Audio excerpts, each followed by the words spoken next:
Жолборс bir түлкүнү кармап алат. Түлкү койругун булаңдатып, тумшугун жогору көтөрүп, Мени жей албайсың. Мен мына ул калың токойдун кожоюну болуу үчүн келгенмин. дейт. Жок, сенин айтканыңа ишенбейм. Жолборс ары карап, бери карап анын сөзүнө ишенбейт. Анда түлкү Жоке, ишендесең мени менен бирге токойго баргын. дейт. Андагы бардык айбанаттардын менден кандай коркутургандыктарын өз көзүң менен көргүн. Көрсө көрейин. Деп Жолборс түлкүнү ээрчип жөнөйт.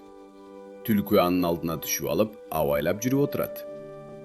Жолборсту көргөндөрдүн жүрөктөрү түшүп, туш-тушка качып, жым-жым жок болушат. Канаттуу куштар уяларынан уча качышат. Түлкү Жолборска: Жоке, менден коркпой турган эч ким жок экендигине эми көзүң жеткендир. Анда Жолборс: Чындыгында сен абдан барктуу экенсиң. Айбанаттардын баары сыйлап, абдан коркушат тура. Сени менен эрегишип жамандык кылуу болбойт. деп түлкүдөн коркуп кое берет. Ошентип куу түлкү куулугунан өлүмдөн кутулган экен.